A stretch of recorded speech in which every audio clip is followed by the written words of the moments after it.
Hi friends, ಸಾಕಿಟ್ ಫ್ಯಾಷನ್ಸ್ಗೆ ಸ್ವಾಗತ. ಇವತ್ತು one step design ತೋರಿಸ್ಕೊಡ್ತೀನಿ. ತುಂಬ ಕ್ಯೂಟಾಗಿದೆ, ಡಿಫ್ರೆಂಟ್ ಇದೆ. ಸೊ ಅದಕ್ಕೆ ನಾನು ದಾರ 8 ಎಳೆ ತೊಗೊಂಡಿದ್ದೀನಿ, 8 ಸ್ಟ್ರ್ಯಾಂಡ್ಸು. ಆಮೇಲೆ ಕ್ರೋಶಾ ನಂಬರ್ 8 ತೊಗೊಂಡಿದ್ದೀನಿ. 8 ಆರ್ 9 ತೊಗೋಬೋದು. ಒಟ್ಟು ನಿಮಗೆ ಇದಿಷ್ಟು ದಾರ ಒಂದೇ ಸರಿ ಹಿಂಗೆ ಬರೋ ಹಾಗೆ ಕ್ರೋಶಾ ಇರಬೇಕು. ಯಾಕಂದರೆ ತೀರಾ 11-12 ಅಂತಂದರೆ ಚಿಕ್ಕದಾಗಿರುತ್ತೆ ಪಾಯಿಂಟು. ಸೊ ಅದರೊಳಗೆ ನಿಮಗೆ ಎಷ್ಟು ದಾರ ತೊಗೊಳಕ್ಕೆ ಬರಲ್ಲ. ಈ ಥರ ಬಟ್ಟೆಗೆ ಲಾಕ್ ಮಾಡಿಬಿಟ್ಟು 2 ಸರಿ ಲಾಕ್ ಮಾಡಿ, ಲಾಕ್ ಮಾಡಿದ ಮೇಲೆ 4 ಚೈನ್ ಹಾಕ್ಕೊಳ್ಳೋಣ. ಇದು ನಿಮಗೆ ಸ್ಟಾರ್ಟಿಂಗು ಒಂದು ಕುಚ್ಚಿಗೆ ನೋಡಿ, ಅದು ಎಲ್ಲಿಗೆ ಬರುತ್ತೆ ಸ್ಟ್ರೈಟಾಗಿ ಲಾಕ್ ಮಾಡಿ. ಲಾಕ್ ಮಾಡಿದ ಮೇಲೆ ಇಲ್ಲೂ ಅಷ್ಟೇ 2 ಸರಿ ಲಾಕ್ ಮಾಡಿ. ಇದು ಸೆಕ್ಯೂರ್ಡ್ ಆಗಿರುತ್ತೆ ಅಂತ ನಾನು 2 ಸರಿ ಲಾಕ್ ಮಾಡ್ತೀನಿ. ಟೈಟಾಗಿ ಹಾಕಿ ಮತ್ತು ಲಾಕು 2 ಸರಿ ಮಾಡಿ. ಇಲ್ಲಿ ಒಂಚೂರು ದೊಡ್ಡ ಬೀಡ್ ತೊಗೋತಾ ಇದ್ದೀನಿ, 5 mm ಥರ ಬೀಡು. ನಿಮಗೆ ನಿಮ್ಮ ಹತ್ರ ಯಾವುದಿದೆಯೋ ಆ ಬೀಡನ್ನ ನೀವು ತೊಗೋಬೋದು. ಈಗ ಇದನ್ನು ಬೀಡ್ ಲಾಕ್ ಮಾಡೋದು ಬೇಡ, ಜಸ್ಟ್ ಈ ಬೀಡ್ ಎಷ್ಟು ದಪ್ಪ ಇದೆಯೋ ಅಲ್ಲಿಗೆ ಸರಿಯಾಗಿ ಒಂದು ಲಾಕ್ ಮಾಡ್ಕೊಳ್ಳಿ. ಬೀಡ್ ಲಾಕ್ ಮಾಡ್ಕೋಬೇಡಿ, ಬೀಡ್ ಲಾಕ್ ಮಾಡ್ಕೊಳ್ಳದೆ ಸುಮ್ಮನೆ ಸ್ಟ್ರೈಟವೇ ಈ ಥರ ಒಂದು ಲಾಕ್ ಮಾಡ್ಕೊಳ್ಳಿ. ಟೈಟಾಗಿ ಹಾಕ್ಕೊಳ್ಳಿ. ಲಾಕ್ ಮಾಡಿದ ನಂತರ ಒಂದು ಚೈನ್ ಹಾಕ್ಕೊಂಡು ಸ್ವಲ್ಪ ದಾರ ಮೇಲೆ ಕೇಳ್ಕೊಂಡು ಚಿಕ್ಕದಿರುತ್ತಲ್ಲ 3 mm ಬೀಡು, ಅದನ್ನು ಒಂದು ಇಲ್ಲಿಗೆ ಈ ಥರ ಹಾಕ್ಕೊಳ್ಳಿ. ಈ 3 mm ಬೀಡನ್ನ ಒಂದು ಬೀಡ್ ಲಾಕ್ ಮಾಡೋಣ. ಅರ್ಥ ಆಯ್ತಲ್ವಾ? ಇದನ್ನು ಲಾಕ್ ಮಾಡಿದ ಮೇಲೆ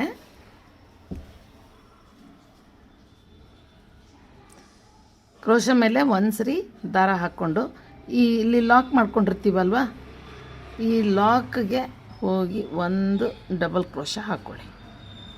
ನಾನು ನಿಧಾನಕ್ಕೆ ಮಾಡ್ತಾಯಿದ್ದೀನಿ ನಿಮ್ಗೆ ಅರ್ಥ ಆಗಲಿ ಅಂತ. ಈ ಥರ ಡಬಲ್ ಕ್ರೋಶ ಹಾಕ್ಕೊಂಡ್ಮೇಲೆ 3 ಚೈನ್ ಹಾಕ್ಕೊಳ್ಳೋಣ. ತುಂಬ ಈಸಿ ಇದೆ ಇದು. ಈ ಬೀಡ್ ಮೇಲೆ ನಾವು ಇಲ್ಲಿ ಡಬಲ್ ಕ್ರೋಶ ಹಾಕ್ಕೊಂಡಿದ್ವಲ್ಲ, ಈ ಡಬಲ್ ಕ್ರೋಶಕ್ಕೆ ಹೋಗಿ ಆ 3 ಚೈನ್ನ ಲಾಕ್ ಮಾಡ್ಕೊಳ್ಳಿ. ಒಂದು ಸರಿ ಲಾಕ್ ಆಯಿತು, ಮತ್ತೊಂದು ಸರಿ ಮಾಡೋಣ. 3 ಚೈನ್, ಒಂದು ಲಾಕ್ ಆ ಬೀಡ್ ಮೇಲೆ ಬಂದಿರೋ ಡಬಲ್ ಕ್ರೋಶಗೆ, ಮತ್ತು 3 ಚೈನ್, 3 ಟೈಮ್ಸು ಪಿಕಾಟ್ ಬಂದಂಗೆ ಬರುತ್ತೆ. ಬಟ್ ಅದು ಟೈನಿ ಫ್ಲವರ್ ಬಂದಂಗೆ ಬರುತ್ತೆ, ಅದು ಪೆಟಲ್ಸು ನೋಡಿ ಈ ಥರ ಬರುತ್ತೆ. 3 ಸರಿ ಪಿಕಾಟ್ ಮಾಡ್ಕೋಬೇಕು. ಪಿಕಾಟ್ ಮಾಡಿದ ಮೇಲೆ ಒಂದು ಸರಿ ಈ ಥರ ಕ್ರೋಶ ಮೇಲೆ ದಾರ ಹಾಕ್ಕೊಂಡು ಈ ಬೀಡ್ ಪಕ್ಕ ಲಾಕ್ ಮಾಡಿದ್ವಲ್ಲ, ದೊಡ್ಡ ಬೀಡ್ ಪಕ್ಕ, ಆ ಲಾಕ್ಗೆ ಬಂದು ಒಂದು ಡಬಲ್ ಕ್ರೋಶ ಹಾಕ್ಕೊಳ್ಳಿ. ಮತ್ತು ಇನ್ನೂ ಒಂದು ಅದ್ರ ಪಕ್ಕ ಡಬಲ್ ಕ್ರೋಶ ಹಾಕ್ಕೊಳ್ಳಿ, ಅದೇ ಆ ದೊಡ್ಡ ಬೀಡ್ ಲಾಕ್ಗೆ ಈ ಥರ. ಈಗ ತಿರ್ಗಾನು 3 ಚೈನ್ ಹಾಕಿ ಪಿಕಾಟ್ ಮಾಡೋಣ. ಈ 3 ಚೈನ್ನ ಇಲ್ಲಿ ಡಬಲ್ ಕ್ರೋಶ ಮಾಡಿದ್ವಲ್ಲ, ಇದು 2 ಮಧ್ಯದಲ್ಲಿ ಇದನ್ನು ಲಾಕ್ ಮಾಡ್ತಾ ಬನ್ನಿ. ನನಗೆ 8 ಎಳೆನೇ ಕಂಫರ್ಟ್ ಅನ್ನಿಸ್ತಾ ಇದೆ ಫ್ರೆಂಡ್ಸ್. ನೋಡಿ ನೀವು 6 ತುಂಬ ತೆಳ್ಳಕ್ಕೆ ಬರುತ್ತೆ, ಬಟ್ ಇದು 8 ಎಳೆ ಸ್ವಲ್ಪ ಕ್ಲೋಸಾಗಿ ಬರುತ್ತೆ, ಒತ್ತಾಗಿ ಬರುತ್ತೆ, ಡಿಸೈನು ಚೆನ್ನಾಗಿ ಬರುತ್ತೆ. ಇದು 2ನೇ ಸರಿ. ಇನ್ನೂ ಒಂದು ಸರಿ ಮಾಡೋಣ.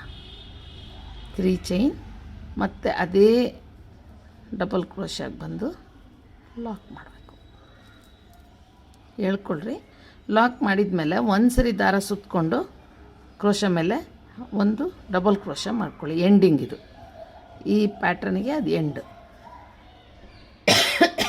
ನೋಡಿ ಈ ಥರ ಬರುತ್ತೆ. ಒಂಥರ ಡಿಫ್ರೆಂಟಾಗಿದೆ. ಕ್ಲೀನಾಗಿ ಸೆಟ್ ಮಾಡ್ಕೊಳ್ಳಿ.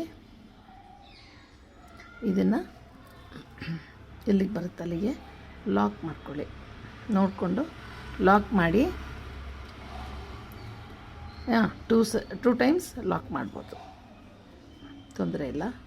ಮತ್ತು ಇಲ್ಲಿ ನಿಮಗೆ ಒಂದಕ್ಕೊಂದು ಗ್ಯಾಪ್ ಬರಬೇಕು ಅಂತ 1 ಚೈನ್ ಆರ್ 2 ಚೈನ್ ಹಾಕ್ಕೊಂಡು ಅದು ಎಲ್ಲಿಗೆ ಬರುತ್ತೆ ಅಲ್ಲಿಗೆ ನೋಡಿಕೊಂಡು ಲಾಕ್ ಮಾಡ್ಕೊಳ್ಳಿ. ಈ ಥರ ಸೀರೆಗೆ ಲಾಕ್ ಮಾಡಿದ ಮೇಲೆ ಅಗೇನ್ ಡಿಸೈನು ಸ್ಟಾರ್ಟ್ ಮಾಡ್ಕೊಬೋದು. ಈಗ ದಾರ ಎಳ್ಕೊಂಡು ಒಂಚೂರು ಮೇಲಕ್ಕೆ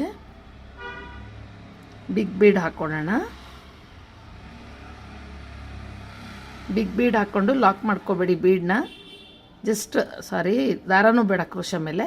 ಆ ಬೀಡ್ ಎಷ್ಟು ದಪ್ಪ ಇದೆಯೋ ಅಷ್ಟೇ ಜಾಗ ನೋಡಿಕೊಂಡು ಒಂದು ಲಾಕ್ ಮಾಡ್ಕೊಳ್ಳಿ. ಲಾಕ್ ಮಾಡಿದ ಮೇಲೆ ಒಂದು ಚೈನ್ ಹಾಕಿ ತಿರ್ಗಾನು ದಾರ ಮೇಲಕ್ಕೆ ಎಳ್ಕೊಂಡು ಚಿಕ್ಕದು 3 mm ಬೀಡನ್ನ ಅದಕ್ಕೆ ಪಾಸ್ ಮಾಡ್ಕೊಳ್ಳಿ. ಈಗ ಚಿಕ್ಕ ಬೀಡನ್ನ ನೀವು ಲಾಕ್ ಮಾಡಬೇಕು, ಬೀಡ್ ಲಾಕ್. ಈಗ ತಿರ್ಗಾನು ಕ್ರೋಶ ಮೇಲೆ ದಾರ ಹಾಕ್ಕೊಂಡು ದಪ್ಪ ಬೀಡ್ ಪಕ್ಕ ಒಂದು ಇದನ್ನು ಹಾಕ್ಕೊಂಡಿರ್ತೀವಲ್ಲ ಲಾಕ್, ಅಲ್ಲಿ ಒಂದು ಡಬಲ್ ಕ್ರೋಶ ಮಾಡ್ಕೋಬೇಕು. ಈಗ ಇದಕ್ಕೆ ಪಿಕೌಟ್ ಮಾಡ್ತಾ ಹೋಗಬೇಕು. 3 ಚೈನು ಈ ಬೀಡ್ ಮೇಲೆ ಡಬಲ್ ಕ್ರೋಶ ಇರುತ್ತಲ್ಲ ಅದಕ್ಕೆ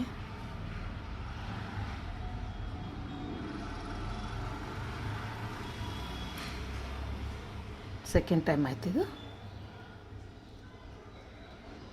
ಮತ್ತು ಥರ್ಡ್ ಟೈಮ್.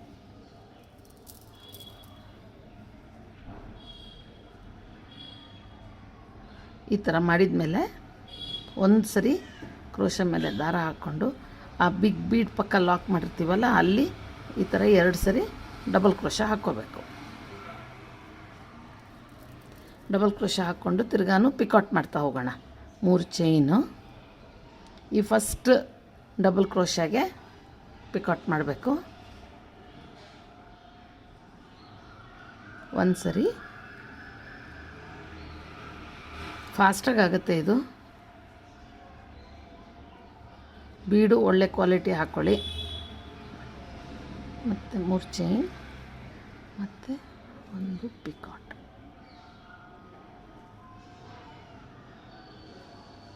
ಈ ಥರ 2 ಸರಿ 3 ಪಿಕೌಟ್ ಹಾಕಿದ ಮೇಲೆ ಒಂದು ಸರಿ ಕ್ರೋಶ ಮೇಲೆ ದಾರ ಹಾಕ್ಕೊಂಡು ಆ ದೊಡ್ಡ ಬೀಡ್ ಪಕ್ಕ ಇರೋ ಲಾಕ್ಗೆ ಒಂದು ಡಬಲ್ ಕ್ರೋಶ ಹಾಕಿ ಅದು ಎಲ್ಲಿಗೆ ಬರುತ್ತೆ ಅಲ್ಲಿಗೆ ನೋಡಿಕೊಂಡು ಸೀರೆಗೆ ಲಾಕ್ ಮಾಡ್ಕೋಬೇಕು 2 ಟೈಮ್ಸ್. ನಿಮಗೆ ಇವಾಗ 2 ಆದಮೇಲೆ ಕುಚ್ಚು ಕೊಡಬೇಕು ಅಂದರೆ ಕೊಡ್ಬೋದು. 4 ಚೈನ್ ಹಾಕಿ ಒಂದು ಗ್ಯಾಪ್ ಕೊಡ್ಬೋದು. ಇಲ್ಲ 3 ಇವಾಗ 2 ಚೈನ್ ಹಾಕಿಬಿಟ್ಟು ಇನ್ನೊಂದು ಗ್ಯಾಪ್ ಕೊಟ್ಟು ಇನ್ನೊಂದು ಫ್ಲವರ್ಗೆ ನೀವು ಕುಚ್ಚು ಕೊಡ್ಬೋದು. ಬೇಡ ಅಂದರೆ ಹಿಂಗೆ ಕಂಟಿನ್ಯೂ ಮಾಡ್ತಾ ಹೋಗ್ಬೋದು, ಕುಚ್ಚು ಬೇಡ ಅಂದರೆ. ಸೊ ಫುಲ್ ಫಿನಿಶ್ ಆದಮೇಲೆ ಹೇಗೆ ಬಂದಿದೆ ನೋಡೋಣ. ತುಂಬ ಈಸಿ ಇದೆ, ಡಿಫ್ರೆಂಟ್ ಆಗಿದೆ.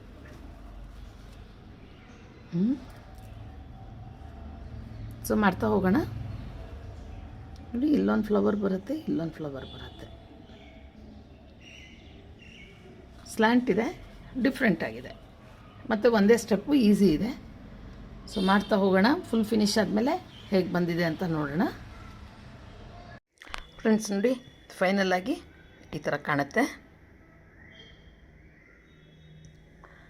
ಸೊ ತುಂಬ ಗ್ಯಾಪ್ ಕೊಟ್ಟಿಲ್ಲ ನಾನು, ಒಂದೊಂದಕ್ಕೆ 2 ಚೈನ್ ಹಾಕಿರೋದ್ರಿಂದ ಈ ಥರ ಬರುತ್ತೆ. ಕ್ಲೀನಾಗಿ ನೋಡಿಕೊಂಡು ಡಿಸ್ಟೆನ್ಸು ಟೈಟಾಗಿ ಹಾಕಿ. ಸೊ ಭಾಳ ಚೆನ್ನಾಗಿ ಬಂದಿದೆ ಇದು. ಇದು ನೀವು ಬೇಕು ಅಂದರೆ ಈ ಥರ ಕುಚ್ಚು ಕೊಡ್ಬೋದು, ಇಲ್ಲ ಅಂದರೆ ಇದೇ ಥರ ಗ್ಯಾಪ್ ಕೊಡ್ದಂಗೆ ಮಾಡ್ಕೊಂಡು ಹೋಗ್ಬೋದು. ಸೊ ಭಾಳ ಚೆನ್ನಾಗಿ ಬಂದಿದೆ, ಇಷ್ಟ ಆಗಿದೆ ಅಂತ ಅಂದ್ಕೊಂಡಿದ್ದೀನಿ ನಾನು. ಸಿಂಪಲ್ ಇದೆ, 1 ಲೈನ್ ಡಿಸೈನು, 1 ಸ್ಟೆಪ್ಪು, ಬೇಗನೂ ಆಗುತ್ತೆ. ಸೊ ಇದು ಆ್ಯಕ್ಚುಲಿ ಕಾಟನ್ ಸ್ಯಾರಿ, ಅದಕ್ಕೆ ಈ ಥರ ಮಾಡಿದ್ದೀನಿ. ಇಷ್ಟ ಆಗಿದೆ ಅಂತ ಅಂದ್ಕೊಂಡಿದ್ದೀನಿ. ಇಷ್ಟ ಆಗಿದರೆ ಒಂದು ಲೈಕ್ ಕೊಡಿ ಫ್ರೆಂಡ್ಸ್. ಹೊಸಬ್ರಾಗಿದ್ದರೆ ಇನ್ನೂ ನನ್ನ ಚಾನಲ್ನ ಸಬ್ಸ್ಕ್ರೈಬ್ ಆಗಿಲ್ಲ ಅಂದರೆ ದಯವಿಟ್ಟು ಸಬ್ಸ್ಕ್ರೈಬ್ ಮಾಡ್ಕೊಂಬಿಟ್ಟು ಪಕ್ಕದಲ್ಲಿ ಬರೋ ಬೆಲ್ ಐಕಾನ್ನ ನೀವು ಒತ್ತಬೇಕು. ಸೊ ದಟ್ ನಿಮಗೆ ನಾನು ಮಾಡಿದ್ದ ಡಿಸೈನ್ಸು ಬೇಗ ನಿಮಗೆ ನೋಟಿಫಿಕೇಷನ್ ಮೂಲಕ ಬರುತ್ತೆ. ಸೊ ನೋಡೋಣ ಫ್ರೆಂಡ್ಸ್, ನೆಕ್ಸ್ಟು ಇನ್ನೊಂದು ಡಿಸೈನ್ ಹೇಳ್ಕೊಡ್ತೀನಿ. ಅದು ಇವಾಗ ಸ್ಟಾರ್ಟ್ ಮಾಡಿದ್ದೀನಿ. ಸೊ ನೋಡ್ತಾ ಇರಿ ಚಾನಲ್ಲು. ನಾನು ನಿಮಗೆ ನೆಕ್ಸ್ಟ್ ವೀಡಿಯೋನ ಹೇಗೆ ಮಾಡೋದು ಅಂತ ಹೇಳ್ಕೊಡ್ತೀನಿ. Next design. ಸೊ ನೋಡೋಣ ಫ್ರೆಂಡ್ಸ್, ಅಲ್ಲಿವರೆಗೂ ಎಲ್ಲರಿಗೂ ಬಾಯ್.